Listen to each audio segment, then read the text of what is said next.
किया कि परिवार को बहुत सी बातें हैं। अभी शायद कुछ बोलना चाहते जो ऐसा, या आंटी कुछ वो सब धन्यवाद देना चाहते हैं, बोलने देंगे, बाद में देंगे। तो परिवार के अंदर परमेश्वर ने बहुत अद्भुत काम किया है और परमेश्वर को परिवार को अच्छा लगा कि आज इस तरह सभा रखी जाए। और हम इन दिनों के अंतर्गत परमेश्वर के वचन में अलग अलग समय बहुत सी बातों को देखा। एक बार हम तमाम लोगों का, तमाम भाई का, बहन का, छोटे का, बड़े का तहे दिल से धन्यवाद देते जिन्होंने इसे पिछले दिनों के में एक अंतर्गत अलग अलग रीति से अपने समय को देख करके वचन को शेयर किया। तो एक बार जोरदार उन तमाम लोगों के लिए थैंक यू सो मच। आपने परमेश्वर कार्य पर हाथ बटाया और हमारी भी आपने मदद की, हमारे बोझ को कम किया, आपने बांटा। तो खुदा आप सबको बहुत बहुत ब्लेस करे। और हम जानते हैं बहुत से ऐसे लोग थे जो और भी बोलना चाहते थे, आपको समय नहीं मिल पाया, लेकिन आने वाले दिनों के अंदर हम विश्वास करते कुछ ऐसा टाइमिंग निकालेंगे ताकि आप प्रभु के वचन को बोल सके। आज के दिन के अंतर्गत थोड़ा सा समय हम प्रभु के वचनों से देख करके हम आगे बढ़े। कल हमारी 10 बजे विशेष आराधना है, आए प्रभु की महिमा करें। कल के दिन आप लोगों के लिए समय रहेगा, आप लोग बोलेंगे, हम केवल बताएंगे कौन आएगा कौन नहीं। तो कल के लिए अपने आप को तैयार रखें और परमेश्वर आपको ब्लेस करे। आइए हम प्रभु के वचन की ओर हम चले। पिछले लगातार लंबे समय से आप और मैं प्रभु की उपस्थिति के अंतर्गत समय को बिता रहे हैं और करीब करीब 40 दिन से भी 40 दिन या 40 बार से भी ज्यादा बार आप और मैं प्रभु की उपस्थिति में इकट्ठे हुए हैं। करीब करीब 45 बार, अगर जब आज काउंट कर रहे थे ऐसा लगा 45, करीब करीब 45 टाइम जो है आप और मैं प्रभु की उपस्थिति में इकट्ठे हुए, प्रभु के वचनों को हमने सुना, परमेश्वर की महिमा की। अब सवाल यह है मेरे आपके जीवन के लिए, कई बार हमारे अंदर एक सवाल आता है। अब हम इसे दिनों के अंदर बहुत से लोगों ने बहुत सी आशीषें पाई है, बहुत से लोगों के जीवन में कुछ अच्छा हुआ है, अच्छा तो सबके जीवन में हुआ है, लेकिन उसके बीच में कुछ अलग अलग प्रकार की बातें भी है, कई प्रकार के सवाल कई लोगों के जीवन में है। तो आज उन सारे सवाल का जवाब देकर के हम प्रभु की उपस्थिति में आगे का समय देंगे कि जब हम प्रभु में बढ़ते हैं, परमेश्वर में चलते हैं, हमारे जीवन में क्या होता है। आप और मैं कौन व्यक्ति हैं जो प्रभु में बढ़ रहे हैं, बढ़ना चाहते हैं और बढ़ते चले जाएंगे। तो हम सब ऐसे लोग हैं और इसके लिए हमारे जीवन के लिए बहुत आवश्यकता है कि हमें जो संगति हमारी जो है बहुत जरूरी है। बढ़ने के लिए हमें संगति की जरूरत है। हमें पिछले दिनों के अंतर्गत बात को देख रहे थे, आप में से कई लोगों के वचनों के, हम कहे आप में से प्रत्येक के वचनों के द्वारा हमें बहुत आशीष मिली और आपसे कहे आपके वचनों का बहुत से लोगों ने ब्लेस से आशीष को प्राप्त किया है। इसलिए हमें इस बात को याद रखें, हम एक दूसरे के आशीष का कारण है, लेकिन आशीष कारण बनते से हमेशा याद रखें, we are instrument in the hand of God. हम परमेश्वर के हाथ के इंस्ट्रूमेंट हैं, है ना। उसको वो हमें बजाएगा वैसा हम बजेंगे। हम ये नहीं कह सकते प्रभु हम तो अपना सुर, तो प्रभु के राज्य में अपना सुर नहीं चलता है ना। अपनी डपली हमें मैं आप नहीं बजा सकते। हम क्या कहते हैं, हम कहते हैं प्रभु मैं डपली हूँ तू बजा, मैं ड्रम हूँ तू मुझे बजा। तो हम तो कौन है, बजने वाले हैं, है ना। हमें तो जैसा बजाएगा वैसा वो बजाएगा। जिस दिन हमारे एक व्यक्ति जो ये विचार आ जाता है नहीं मैं अपने साथ बजना चाहता हूँ, गड़बड़ हो जाती है। तो इन दोनों आपसे कहना चाहते बहुत अच्छा किया, ऐसे ही करते जाएं, बहुत बढ़िया कर रहे हैं, लेकिन कभी भी खुद बजने के लिए खुद बजने का प्रयास ना करें। कहे तू बजा खुदा, और हम कहे मेरे जीवन का यही है प्रभु तू चाहे जैसा बजाना चाहता मुझे बजा, मैं तो तेरे सामने हूँ। जैसे जैसे हम ऐसा करेंगे हमारा खुदा हमारे द्वारा आशीष देगा, लोगों का आशीष देगा, हम आशीष पाएंगे। सवाल ये हमारे जीवन में आज समय आपके सवाल के साथ जवाब देंगे कि प्रभु में के अंदर जब बढ़ते हैं क्या होता है। जब हम प्रभु के अंतर्गत बढ़ोतरी करते हैं हमारे जीवन में क्या होता है। एक वचन हमारे साथ निकाले, प्रेरितों का काम उसका पहला अध्याय उसकी 14 वर्ष को निकाले, 1 का 14 निकाले, क्या लिखा है। प्रेरितों का 1:14। ये सब कई स्त्रियों और यीशु की माता मरियम और उसके भाई के साथ होकर प्रार्थना में लगे रहे। प्रार्थना में यहाँ ऐसा लिखा है यीशु मसीह चला गया। जाने के बाद हम बाद में देखेंगे, संडे को हम देखेंगे, इससे पहले यीशु की मृत्यु तमाम बात को देखेंगे। लेकिन यहाँ बात है यीशु मसीह संसार छोड़ के चला गया और उसके बाद एक टीम थी, वहां टीम के अंतर्गत यीशु मसीह के 11 चेले थे, यीशु मसीह की माता थी और बहुत से लोग वहां क्या कर रहे हैं। ऐसा लिखा है वो प्रार्थना में एकत्रित होकर प्रार्थना में लगे रहे, यानी कि अपने आप को प्रभु की उपस्थिति में उन्होंने बनाए रखा। और अगर उनके बारे में आप देखेंगे आगे जाकर पता चलेगा ये करीब करीब 3000 से ज्यादा लोग थे, 3000 से भी ज्यादा ये लोग थे जो एक जगह रहते थे। कई देशों के लोग वहां पर थे। प्रभु के लोग ऐसा बताते हैं करीब करीब 12 कंट्री के लोग, 12 देश के लोग वहां पर इकट्ठे होकर के परमेश्वर की आराधना कर रहे थे। आपसे कहना चाहते, जब मैं आप संगति करते, पहला काम ये होता है जो वहां हुआ। जानते क्या हुआ? प्रेरितों काम का 2 अध्याय उसके 4 वचन को पढ़े, वहां पर क्या हुआ? वे सब पवित्र आत्मा से भर गए, वे सब पवित्र आत्मा से भर गए, और जिस प्रकार आत्मा ने उन्हें बोलने की सामर्थ्य दी, हाँ जी, वह अन्य अन्य भाषा बोलने लगे। बस यहाँ पर आपसे कहना, जब आप और मैं प्रभु में बढ़ते हैं, मैं आप बढ़ते कैसे? प्रार्थना के द्वारा, संगति के द्वारा, परमेश्वर को मान्यता। जब मैं आप संगति में लगातार संगति करते चले जाते हैं, परमेश्वर की महिमा में अपने समय को देते चले जाते हैं, पहला काम ये होता है मेरे आपके जीवन में परमेश्वर की आत्मा की भरपूरी को हम प्राप्त करते हैं। हालेलुया। आपसे कहना चाहते हैं, पिछले दिनों में करीब करीब 44-45 सभाओं के अंतर्गत परमेश्वर ने अलग रीति से लोगों के जीवन को प्रभु ने के आत्मा से भरा है, छुआ है, प्रभु ने बात की है। और आपसे कहना चाहते, if you want to be continue in this spirit, आप इसी माहौल के अंदर आगे बढ़ना चाहते, क्या करें? अपने आप को संगति में बनाए रखें। याद रखें, व्यक्तिगत प्रार्थना अपना एक महत्व है, पारिवारिक प्रार्थना का अपना एक महत्व है, लेकिन जो सामूहिक प्रार्थना का एक अलग महत्व है, यही कह सकते हैं, उसका अलग आशीष मिलती है। जब मैं आप प्रभु के अंदर एक साथ मिलकर एक परिवार के रूप में, प्रभु यीशु के संतान के रूप में, मसीह की देह के रूप में इकट्ठे होते हैं, जानते क्या होता है? पहला काम ये होता है, परमेश्वर का आत्मा हम पर आता है, परमेश्वर की आत्मा की भरपूरी के अंदर हम बढ़ते चले जाते हैं। आने वाले दिनों में विश्वास करते, मैं आप और अधिक आत्मा में बढ़ेंगे और अधिक आत्मा की भरपूरी जाएंगे। याद रखना, आत्मा की भरपूरी का मतलब यहाँ पर पहला कदम है। क्या है? क्या लिखा है? वे सब पवित्र आत्मा से भर गए और अन्य अन्य भाषा बोलने लगे। तो ये केवल एक कदम है, ये पूरा पवित्र आत्मा का प्रकटीकरण नहीं है। पूरा प्रकटीकरण तो जीवन भर जब तक हम संसार में रहेंगे तब तक भी पूरा नहीं होगा, क्योंकि परमेश्वर के आत्मा के पास बहुत कुछ है।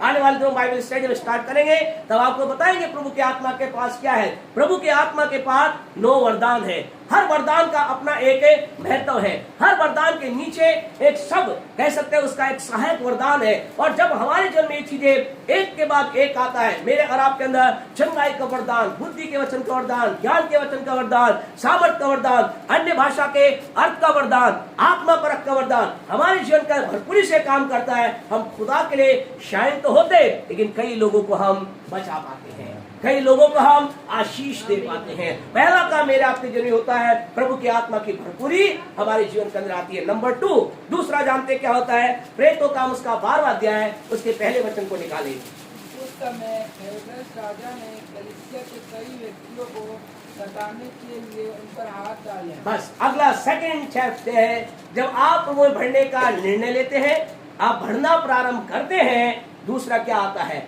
दूसरा सताव, प्रॉब्लम, समस्याएं, परीक्षा नहीं, परीक्षाएं आती हैं।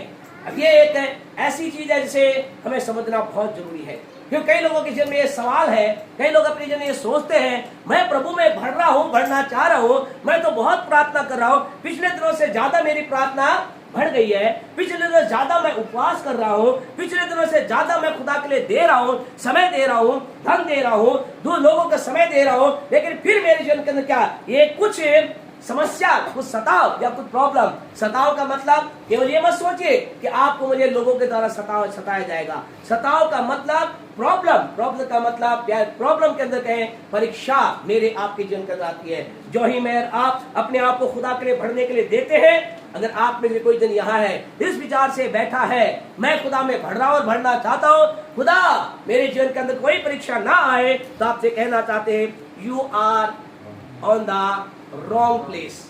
ऐसा व्यक्ति कहाँ है?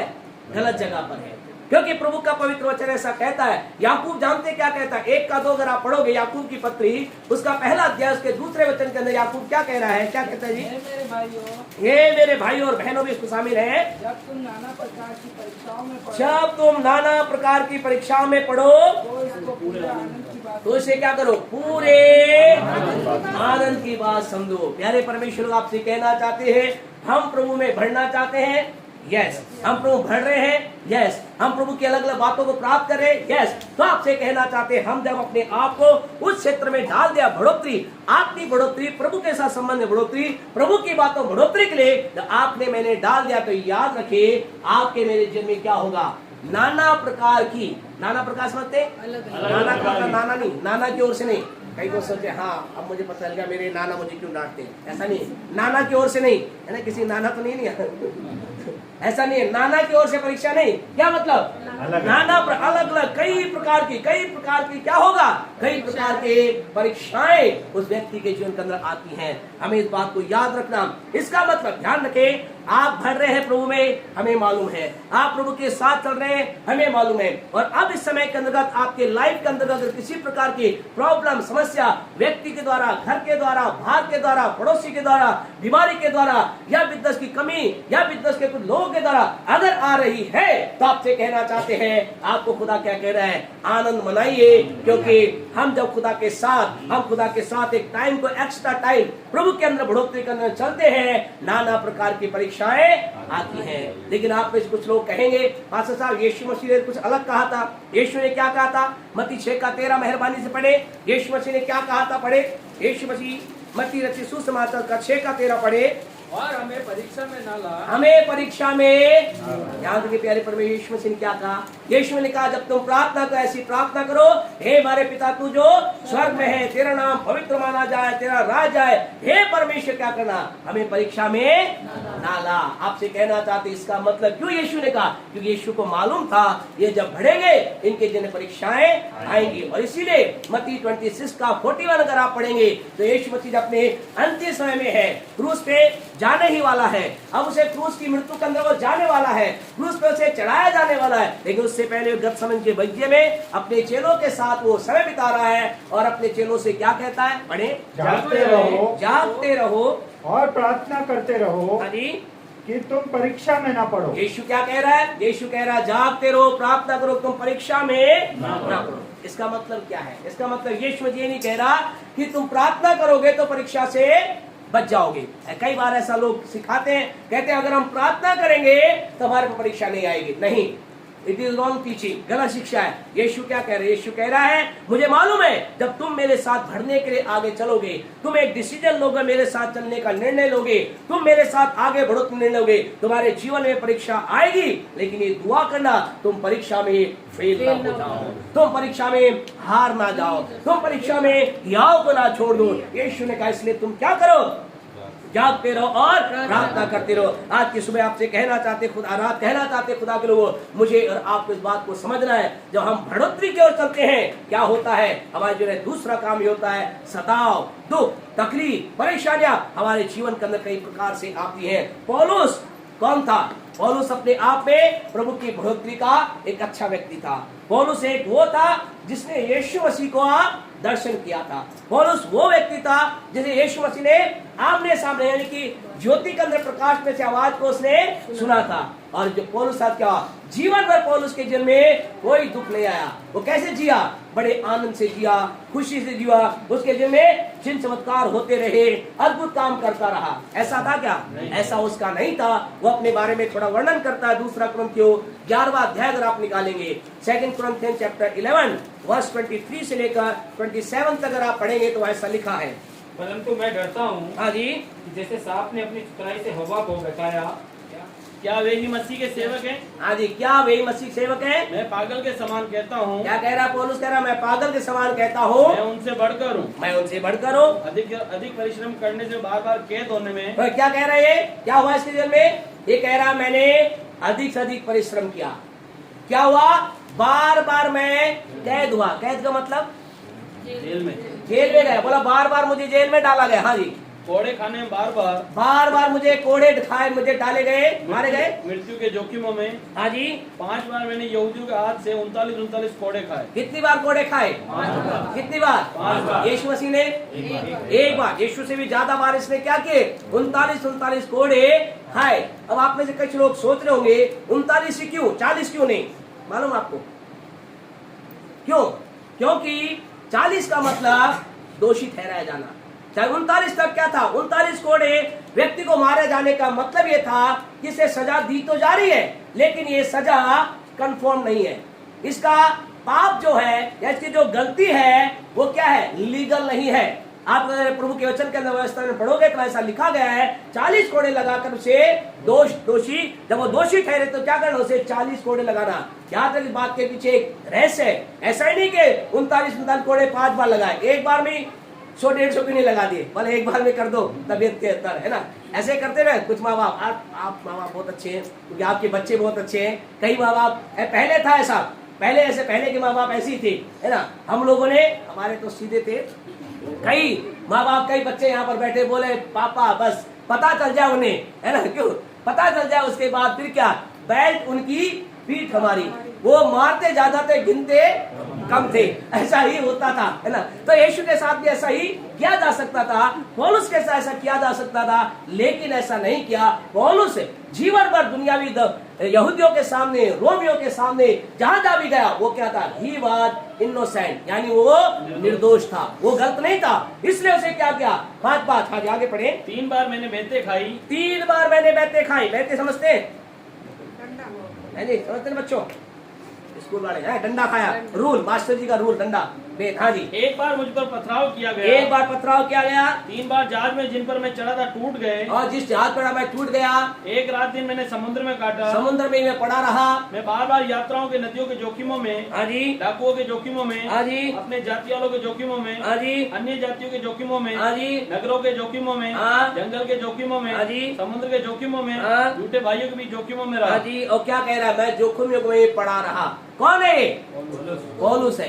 कौन है, जिसने यीशु मसीह से डायरेक्ट बात की, जिसने कहा, यीशु ने कहा तू मेरे मिशन को लेकर चल, मैं तेरे साथ हूँ। ये क्या कह रहा है, बोले मुझे किसी ने नहीं छोड़ा, है ना, मुझे किसी ने छोड़ा। एक बता ना कई बार, बोले जिसे मौका मिला उसने ढूंढ दिया, बचा दिया सबने।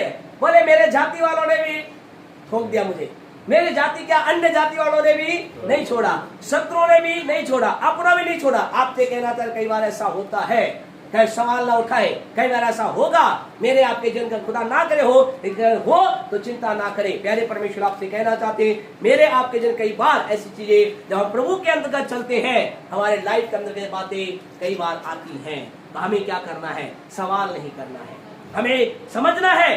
क्या समझना है, मैं परमेश्वर के अंतर्गत बढ़ रहा हूँ। प्रभु के पवित्र वचन में संदेश बहुत लंबा है, लेकिन ज्यादा ना करते, शॉर्ट के अंतर्गत आपसे बातचीत कर कहना चाहते हैं। दूसरी बात क्या होती है, एक व्यक्ति के जन्म में सताव आता है, कष्ट आता है, परेशानियां आती है, विपरीत बातें आती है, उसके जीवन के अंतर्गत एक प्रॉब्लम आती है, और उसके बीच के अंतर्गत क्या आप कर रहे हैं। परमेश्वर के पवित्र वचन के अंदर ऐसा लिखा है, अगर आप खुदा के वचन को आप पढ़े तो आपसे कहना चाहते हैं, आप क्या करेंगे ऐसे समय के अंदर, आप क्या करेंगे, मुझे आपको क्या करना है। क्या हम ये कहेंगे, क्या ऐसा कहेंगे, क्या फायदा धार्मिकता की राह का, क्या मतलब है धार्मिकता की राह चलने का, क्या मतलब है प्रार्थना करने का, क्या मतलब है संगति करने का, मैं तो आपके जरूर अच्छा याद रखे, ऐसा हम कहने के लिए अपने आप को तैयार ना करें। क्योंकि खुदा के वचन में यहेजकेल की पत्री, यहेजकेल की पुस्तक, उसका 18वां अध्याय, उसकी 24 के अंदर अगर हम पढ़ेंगे, परमेश्वर लोग आपको पता चलेगा, मुझे आपको वहाँ खुदा का वचन एक बात को कहता है, परंतु जब धर्मी अपने धर्म से फिरकर, हाँ जी, टेढ़े काम हाँ, वरन दुष्ट के सब घृणित कामों के अनुसार करने लगे, तो क्या वह जीवित रहेगा। क्या वो जीवित रहेगा। जितने धर्म के काम उसने किए हों, उसने जितने धर्म के काम किए हों, उनमें से किसी का स्मरण न किया उसके जाए। किसी का स्मरण ना किया जाए। आपसे कहना, जो आपकी जो आप कहेंगे पास्टर साहब से हम क्या करेंगे, आप वापस लौटने का निर्णय ना ले, लेकिन क्या करे जो अय्यूब ने क्या वो किया करे। क्या किया अय्यूब ने, 2 का 10 पढ़े, जल्दी जल्दी चले, अय्यूब 2 का 10 पढ़े। उसने उससे कहा, हाँ, तू एक मूढ़ स्त्री की सी बातें करती है। हाँ जी, या हम जो परमेश्वर की खातिर सुख लेते हैं, हाँ, दुख ना ले। हाँ, इन बातों में भी अय्यूब ने अपने मुंह से कोई पाप नहीं किया। कोई हम क्या करें खुदा के लोगों, आपसे कहे जब आप लोग बढ़ना प्रारंभ करेंगे, परीक्षाएं अलग अलग जगह से आ सकती है, आंधी आएंगे, तूफान आएंगे, लेकिन हम क्या करें, हम अपने धार्मिकता के अंदर बने रहें, हम धार्मिकता के कार्य में अपने आप को बनाए रखें, हम पीछे जाने का निर्णय ना ले, लेकिन आप अय्यूब के समान कहे, मैं ना तो पाप करूंगा ना पाप के अंदर बनूंगा, लेकिन मैं लगातार अपनी धार्मिकता की राह पे चलता चला जाऊंगा। आपसे कहना चाहते हैं, आपकी सुबह या रात खुदा के लोगों, हमारे जीवन में कहीं से भी आंधी तूफान संकट कष्ट परेशान आ सकते हैं, डोंट क्वेश्चन सवाल ना करे, लेकिन अय्यूब के समान कहे मैं कोई पाप ना करूंगा, मैं धार्मिकता की राह पे बना रहूंगा। और दूसरा काम अय्यूब ने क्या किया, 42 का 10 पढ़े, क्या लिखा इसी का, अय्यूब का 42:10। जब अय्यूब ने अपने मित्रों के लिए प्रार्थना मित्रों के लिए प्रार्थना, या सेकंड काम उसने क्या किया, वो लगातार प्रार्थना में जीवन में बना रहा। उसने ये नहीं कहा खुदा तूने मुझ पे क्या कर दिया, पैर से लेकर सिर तक मैं घावों से भर गया, मेरे बच्चे मार दिए गए हैं, मेरी पत्नी मेरे विरुद्ध के अंदर हो गई है, मेरे दोस्त भी मेरे विरुद्ध में बातें कर रहे हैं, अब मैं प्रार्थना के जीवन को छोड़ूंगा नहीं। उसने कहा अभी भी मैं प्रार्थना के जीवन में बना रहूंगा। हालेलुया, अभी भी आई विल डू प्रे, मैं प्रार्थना करूंगा। आपसे कहना चाहता खुदा के लोगों, आपको मुझे इस बात को याद रखना है, हमारे जीवन के अंदर जब हम प्रभु में बढ़ते कष्ट आए तो अपने प्रार्थना के जीवन को कम मत कीजिए। खुदा के साथ बातचीत, खुदा के साथ समझौता, खुदा के साथ जो सहभागिता है वो आपकी मेरी कम ना होने पाए, लेकिन और अधिक हमारी बढ़ती चली जाए। आपसे कहना चाहते खुदा के लोगों, मुझे यही करना है, मुझे आपको ऐसे ही चलते चल जाए। तीसरी बात हमें क्या करना है, हमें पढ़े 2 कुरिन्थियों 4:17 पढ़े, क्या कहता है 2 कुरिन्थियों 4:17। क्योंकि हमारा पल भर का हल्का सा क्लेश। आपसे कहना तीसरी बात, आपको ये जानना है, क्या जानना है, ये जानना है जो कुछ भी आपके साथ हो रहा है परमेश्वर की नजरों में ये क्या है, हल्का सा है और पल भर का क्लेश है। पौलुस कह रहा है, ये कौन कह रहा है, पौलुस कह रहा है, जिसको क्या क्या 39 कोड़े 5 बार मारे गए, एक रात उसने समुद्र में बिताई, लोगों से विरोध को सहा, वो कह रहा मैंने उपवास में जीवन बिताया, भूखा रहने में जीवन बिताया, सब कुछ रहा, और इन सारी बातों के बाद वो क्या कहता है, वो 2 कुरिन्थियों 4:17 में कहता है मुझे मालूम है ये हल्का सा और पल भर का क्लेश है। आपसे कहना चाहते हैं, आपको मुझे इस बात को समझना है, जो कुछ भी आपके लाइफ में हो रहा है, आपके जीवन में, आपके बच्चे के जीवन में, आपके बिजनेस में, आपके परिवार में, आपके लोगों में, धार्मिकता की राह पे चलते समय अगर एक आंधी तूफान आपको परेशान कर रहा है, आपको एक बात अपने दिमाग में रखनी है, आत्मा में उतारनी है, ये क्या है, ये हल्का सा और पल भर का क्लेश है। पल भर का मतलब चुटकी भर का, पल भर का मतलब क्षण भर का, पल भर का मतलब लोप होने वाला है। आप आनंदित हो जाइए, आप इस क्लेश में बने ना रहेंगे, आप इस संकट में बने ना रहेंगे, ये संकट आपको और मुझे मार नहीं पाएगा, लेकिन हम इस पे जय प्राप्त कर करके आगे बढ़ते चले जाएंगे। आज के ये प्यारे परमेश्वर के लोग रात आपसे कहना चाहते हैं, खुदा के लोगों, इस समय जब प्रभु के साथ मैं आप चल रहे हैं, हमारे जीवन में क्लेश संकट आए, हम क्या करें, हम इस समय के अंदर प्रार्थना के जीवन में बने रहें, धार्मिकता की राह पे बढ़ते रहे। और तीसरी बात हमें समझना है, क्या समझना है, हमें जानना है हमारा हल्का सा पल भर क्लेश है। आप में से कुछ लोग कहेंगे पास्टर साहब फिर होगा क्या, हम क्या ऐसे ही चलते रहे, आप तो कह रहे दुआ करते रहो, प्रार्थना करते, हम प्रार्थना कर रहे हैं, दुआ कर रहे हैं, वचन पढ़ रहे हैं, प्रभु आप प्रभु के लिए दे रहे हैं, हम ये भी कर रहे हैं, लोगों को वचन बता रहे हैं, क्या हम चलते रहे बस ऐसे ही चलता रहे? नहीं, अगर मैं आप जब ऐसे लगातार चलते चलते चले जाएंगे, जानते क्या होगा, बहुत जल्दी, हमें आपको नहीं मालूम वो दिन शायद आज ही की रात हो, आपको नहीं पता वो कल ही का दिन हो, जानते क्या होगा, वही होगा जो अय्यूब के जीवन में हुआ। अय्यूब की पुस्तक 42 का 10 जल्दी से पढ़े, हम फिर खत्म करेंगे। हाँ अय्यूब ने अपने मित्रों के लिए प्रार्थना की, हाँ जी, तब यहोवा ने उसका सारा दुख दूर किया, हाँ जी, और जितना अय्यूब के पास पहले था, जो अय्यूब के पास पहले था उसका दुगना यहोवा ने उसका दुगना उसके पास आ गया।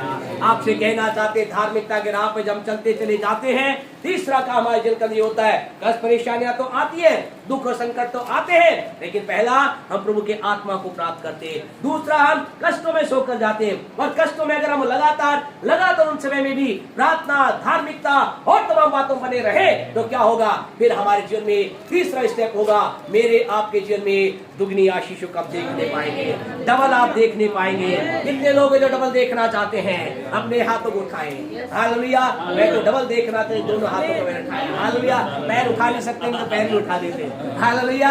आपसे कहे खुदा के लोगों, हम सबकी इच्छा क्या है, हम डबल चाहते हैं। कई लोग तो कह रहे हैं डबल नहीं, ट्रिपल हमें चाहिए। खुदा आपको ट्रिपल भी देगा, चौपल भी देगा, जो कहे वो देगा, लेकिन मुझे आपको क्या करना है, बने रहे, आपकी डबल आशीष आ रही है, आपकी बड़ी आशीष आ रही है। कई लोगों ने देखी है, कई लोग देखने जा रहे हैं, कई लोगों की आत्मा में एंटर कर गई है, कई लोगों की आत्मा में एंटर कर गई है, बस बाहर आने वाली है। जैसे एक बच्चा माँ की कोख में जाता है, 9 महीने के बाद वो बाहर आता है। प्रभु के दास पौल यौगिक ने यही कहा, जब लोग उसके पास आए, उन्होंने कहा मैंने दुआ की है, मैं क्या हूँ, मैं परमेश्वर के वचन के द्वारा मैं उन तमाम अच्छी चीजों से क्या हो गर्भधारण मैंने कर लिया है और तुम जल्दी देखोगे। और ऐसा लिखा है, जैसा उन्होंने कहा वैसा हुआ।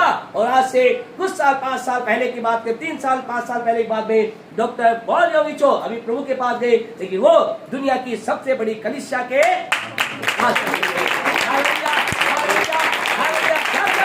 उन्होंने कहा कोई अंदर है, बाहर आ रहा है, एक दिन बाहर आया, खुदा की महिमा कर पाए। आपसे कहना चाहते, जो याद रखें, एक लाइन को आप हमेशा याद रखें, जो चीज आपकी आत्मा में नहीं आई है या जो चीज आपकी आत्मा में नहीं उतरी है, वो चीज कभी भी आपके अपनी आंखों से नहीं देख पाएंगे।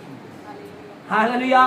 और जो आपके अंदर उतर गया है ना, आज नहीं तो कल आएगा। मेरे अंदर एक ऐसी बिल्डिंग उतर चुकी है, वो आ रही है। आपसे क्या, आपके अंदर, और अद्भुत बात है, अंदर को कोई देख, अंदर को खुदा ही देख सकता है। और इसलिए क्या करें, आपके अंदर जो है उसकी घोषणा करना प्रारंभ करें। मैं विश्वास करता हूँ ऐसा हो रहा है, ऐसा है, ऐसा ही है, ऐसा ही है। आपसे कहें जल्दी वो बाहर आ जाए। याद रखें, अगर अंदर नहीं उतरा है, अब बाहर नहीं आएगा। इसलिए अंदर कभी अंदर क्या करे, डाउट में ना जिए, क्या पता होगा नहीं होगा। भाई साहब तो बोलते हैं, क्या पता ये होगा। आपसे कहना चाहते हैं अवश्य होगा। आपके अंदर जो उतरा है वो जरूर बाहर आना है, जल्दी आ रहा है। कई लोग अपने दिल में जो पिछले दिनों के अंगीकार है उनको देख रहे हो, कह रहे मैंने ऐसा ही कहा था, मेरे बच्चे के लिए, मेरे परिवार के लिए, मेरे लोगों के लिए, मैं उसको देख रहा हूँ, देख रही हूँ। आपसे कहें हम भी ऐसा ही देखेंगे। हमारे दिल में क्या होगा, डबल आशीष प्राप्त करेंगे। और क्या होगा, दूसरा Corinthians 4:17 को पढ़कर बंद करें। और हम विश्वास करते हैं कि हमारा समय हो चुका है।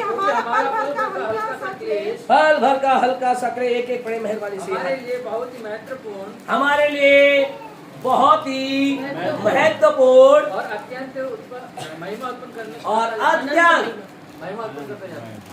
अनंत महिमा उत्पन्न करता है। आपसे कहना चाहते हैं बहुत जल्दी आप अनंत महिमा पे प्रवेश करने वाले हैं। अनंत महिमा का मतलब ये नहीं प्रभु के पास ले, अनंत महिमा मतलब आप ऐसी महिमा में बातों के अंतर्गत एंटर करने वाले हैं जिसके बारे में आपने सोचा नहीं। आपसे कहे आइए हम परमेश्वर के साथ अपने आप को बनाए रखें। हम जाने हल्का क्लेश। खुदा कहता है, पौलुस क्या कह रहा है, पौलुस ने क्या कहा, मुझे मालूम है, क्या मालूम है, मुझे मालूम है हल्का सा क्लेश है, ये परवर क्लेश है, क्योंकि मुझे मालूम है एक बड़ी महिमा मेरा इंतजार कर रही है। और उसके बाद पौलुस के जीवन का हम देखते हैं, चिन्ह चमत्कार अद्भुत काम। राजा अग्रिप्पा के सामने खड़ा हो गया।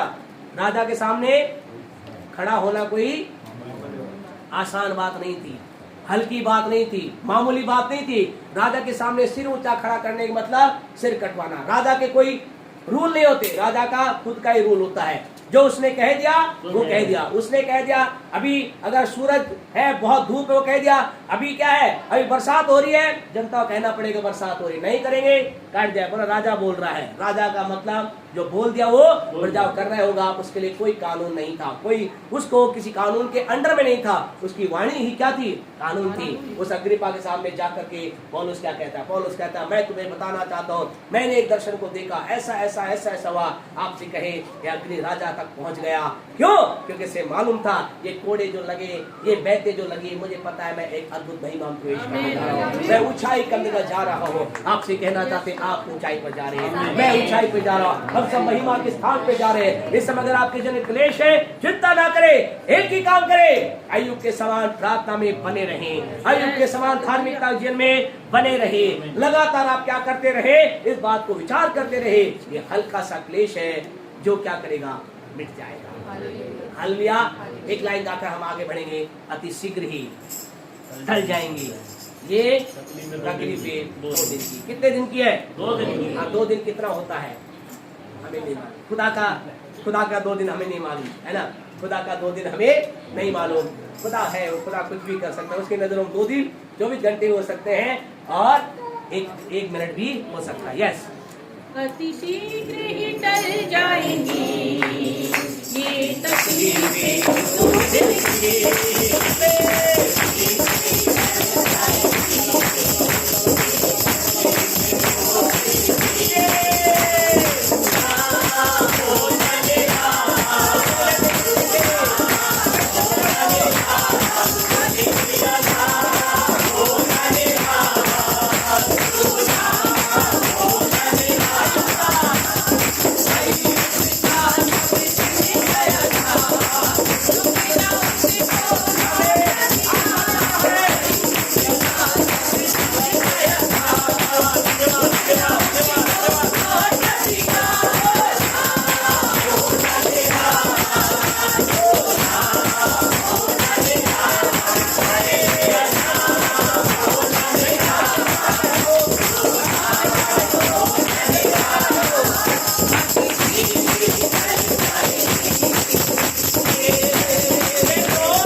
रिसीव करे दुगना